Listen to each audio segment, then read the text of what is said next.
스스로 학습 3주차 다이나믹 프로그래밍에 대해서 설명하게 된 왕후은입니다. 이번 주차에서는 다이나믹 프로그래밍을 다룰 건데요. 관련된 알고리즘 문제가 많기도 하고 이 개념이 굉장히 중요해서 이번 DP에 관련된 영상은 많이 올라올 예정입니다. 그래서 이번 시간에는 이론을 설명드릴 예정이고요. 다음부터는 이제 문제 위주로 많은 문제들을 함께 설명드리도록 하겠습니다.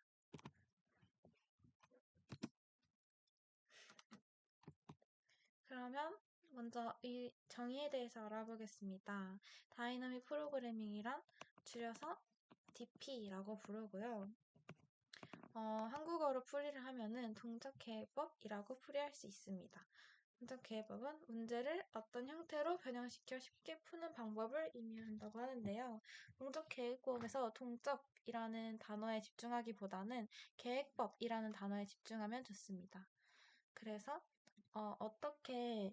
어떤 형태를 변형시켜서 어떻게 계획해서 풀어나가는지를 의미합니다. 그래서 정의는 큰 문제를 작은 문제로 나눠서 푸는 알고리즘입니다.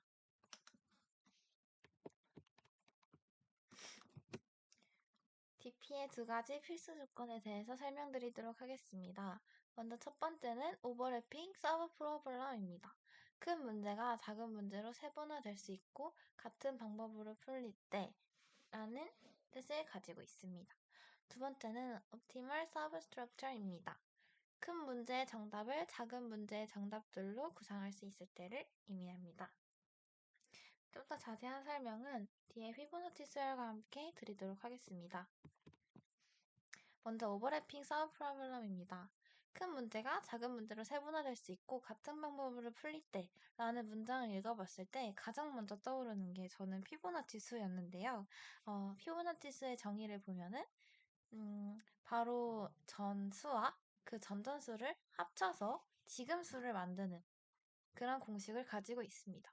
그래서 예를 들어서 n이 0번째일 땐 0이고 n이 1번째일 때는 1이고 그러면 n이 2번째일 때는 첫 번째와 0번째의 수를 더해주면은 두 번째일 때 값이 나오겠죠? 그러면 f2는 n이 2일 때는 1이라는 값이 나오게 됩니다. 그래서 이런 식으로 큰 문제를 작은 문제의 합으로 구할 수 있는 경우를 오버래핑 서브 프로블럼이라고 합니다. 다음은 옵티멀 서브 스트럭처입니다. 여기도 피보나치 수와 함께 알아볼 수 있는데요.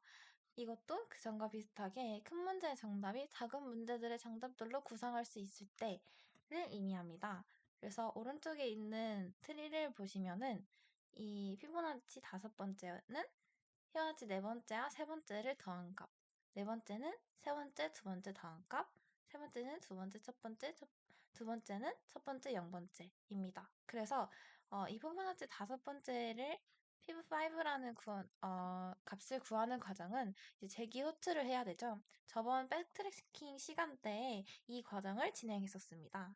그래서 만약에 피보나치 5번째를 구하고 싶으면은 이제 피보나치 1과 0이 첫 번째와 피보나치 0번째가 각각 1과 0이라고 하면은 피보나치 두 번째는 1과 0 더해서 1, 그리고 1과 1 더해서 2, 2와 1 더해서 3, 3과 2 더해서 5. 그래서 피보나치 5를 구하는 과정을 이런 식으로 재기호출로 이뤄진다는 것을 알 수 있습니다.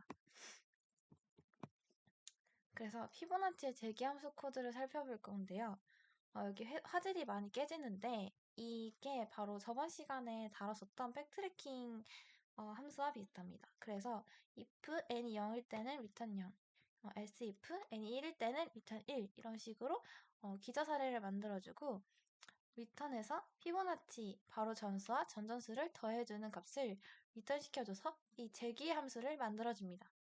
근데 여기서의 문제는 너무 잦은 함수 호출이 일어난다는 겁니다. 예를 들면은 n이 5라고 하기만 해도 벌써 이만큼의 함수를 다 호출시켜야 된다는 문제가 있습니다. 5가 굉장히 작은 수인데 너무 반복적으로 재계함수 호출이 이루어지겠죠. 그래서 어차피 매번 구하는 값은 똑같은데 시간을 단축시킬 방법은 없을까라는 생각이 들기도 합니다. 해당 함수에서 말을 드려보자면 여기만 해도 piv1이 나오는 순서가 하나, 둘, 셋, 넷, 다섯 개나 됩니다. 그러니까 계속해서 이 값은 알고 있었지만 계속 반복적으로 호출해야 되는 문제가 생기게 됩니다. 그러면 이걸 단축시킬 수 있는 방법은 없을까라고 생각했을 때 떠오르는 것이 그 전에 계산한 값을 메모리에 저장해두면 어떨까라는 생각이 떠오를 수 있습니다. 그래서 그 방법을 메모이제이션이라고 하는데요. 동일한 계산을 반복해야 할 때 이전에 계산한 값을 메모리에 저장함. 그래서 반복 수행을 없애고 시간 복잡도를 단축시킬 수 있다는 장점이 있습니다. 예를 들면은 피보나치 다섯 번째는 네 번째와 세 번째를 더하는 값이었죠. 그래서 위 식에서 피보나치 4를 구할 때 이미 피보나치 3을 구해버렸을 테니까 해당 피보나치 3을 바로 위 계산에 대입해서 리턴해주는 이런 식으로 메모이제이션을 진행하게 되면은 반복 수행을 하지 않는다는 장점이 생깁니다. 그래서 메모이제이션의 과정을 설명드리겠습니다. 작은 정답들을 저장할 수 있는 DP 테이블을 만들어줍니다. 그리고 문제를 해결하면서 작은 정답이 나올 때마다 저장을 해줍니다.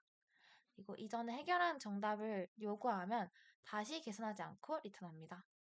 오버래핑 서브 프로블럼 조건에 해당합니다. 이거는 큰 문제를 해결하는 방법, 그리고 큰 문제를 해결하는 방법이 작은 문제를 해결하는 방법과 같다는 의미였습니다. 그 전에 해결한 정답을 작은 문제를 이미 해결을 하게 되면은 다시 계산하지 않고 리턴하기 때문에 이게 곧 큰 문제를 해결하는 과정으로 이어지게 됩니다. 메모이제이션을 활용한 피보나치 코드입니다. 화질이 많이 좋지 않은데 함께 살펴보면 아까 작성했던 piv라는 함수와 거의 동일하지만 여기 부분에 이 dp 테이블을 만들어준 게 다릅니다. 그래서 만약에 이 dp n번째 있는 테이블이 -1이 아니라면은 이 dp 테이블 n번째를 리턴해주고 그게 아니라면은 피보나치 전 값과 전전 값을 더한 값을 dp 테이블에 저장해준다. 이고요. 왜 -1이 아니냐라고 하면은 첫 번째에 이렇게 피보나치에서는 음수가 나올 일이 없으니까 맨 처음에 mem셋을 활용해서 dp 테이블을 -1로 초기화 시켜준 겁니다. 그래서 한 번도 저장되지 않았었던 값들에 대해서 그 해당하는 값을 저장을 시켜주는 거고요. 만약에 -1이 아니라 저장되어져 있는 값이라면은 해당하는 테이블에는 이미 저장되어져 있는 값인 dp n번째 값이 있을 거기 때문에 해당 값을 리턴 시켜주는 코드가 되는 겁니다. 그래서 0번째, 1번째는 이렇게 동일하고 dp 테이블에 저장하는 메모이제이션 코드가 추가되었다는 것을 알 수 있습니다. dp 테이블 이렇게 DP를 활용하는, 코드를 짜는 방법은 총 두 가지가 있는데요. 먼저 첫 번째로는 탑다운 방법입니다. 탑다운 방법은 큰 문제를 작은 문제로 나누고 작은 문제의 정답을 이용해 큰 문제를 푸는 방법입니다. 위에 제기함수 코드는 piv n을 먼저 넣어서 작은 정답을 찾아나가는 구성이었는데요. 보통 제기함수를 구현되면은 탑다운으로 생각하면 됩니다. 그래서 이게 바로 저번 시간에 다뤘던 팩트트래킹 과정과 비슷했죠. piv n을 먼저 넣어준 후에 이 n을 구하기 위해서 어떤 값이 있었는지를 작은 정답으로 찾아나가기 위해서 제기함수를 구성했었습니다. 그런 방식을 탑다운 방법이라고 합니다. 두 번째 방법으로는 버텀업이라는 방법이 있는데요. 버텀업 방법은 크기가 작은 문제들부터 차례로 푼다. 점점 크기를 키워나가며 문제를 푼다. 1, 2번을 반복하다 보면 문제에서 원하는 정답을 구할 수 있다. 입니다. 그래서 이거는 작은 문제들의 정답을 알고 있기 때문에 큰 문제의 정답도 구할 수 있다라는 정의를 가지고 있는데요. 바로 전에서 다뤘던 탑다운 방식과는 다르게 탑다운은 먼저 piv n을 넣어주고 하나씩 그 전 과정으로 돌아가서 작은 문제의 정답들을 찾아 나간 다음에 다시 piv 1을 가지고 오는 겁니다. 그러니까 이게 제기함수의 코드인 거죠. 하지만 버텀업은 그냥 처음부터 크기가 제일 작은 수부터 문제들을 구합니다. 피보나치 5를 구하는 걸 예시를 들어보자면 피부 0부터 시작을 하겠죠. 그래서 피부 0, 피부 1, 2, 3, 4, 5. 5가 되면은 내가 원하는 값이 피부 5였으니까 이 값을 가지고 올 수 있다는 겁니다. 이거는 작은 문제들의 정답을 그 첫 번째부터 구했기 때문에 굳이 다시 재기를 해가지고 되돌아갈 필요가 없고 구할 수 있다는 장점이 있습니다. 그러면 탑다운 방식과 버튼업 방식을 비교해 볼 건데요. 거의 대부분의 DP 문제는 두 방법으로 모두 풀이법이 있습니다. 처음에는 이제 음, 음, 뭐 탑다운 방식으로 푸는 사람도 있고 버튼업 방식으로 푸는 사람도 있는데 아무래도 재기 방식이 저도 알고리즘이 많이 부족하기 때문에 딱 생각했을 때 바로 머릿속으로 그려지지 않는 헷갈리게 되는 경우가 있기 때문에 그것보다는 눈에 보이는 버튼업 방식을 추천합니다.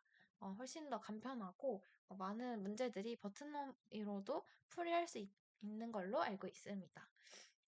하지만 직접 구현해 봤을 때 탑다운이 더 편하신 분들은 탑다운, 그러니까 재기 방식으로 하는 것도 괜찮습니다. 그래서 자기에게 맞는 DP 풀이 방법으로 하나둘씩 해결해 나가는 것을 추천합니다. 네, 이런 설명은 여기까지고요. 다음부터는 DP 문제 설명으로 이어가도록 하겠습니다. 감사합니다.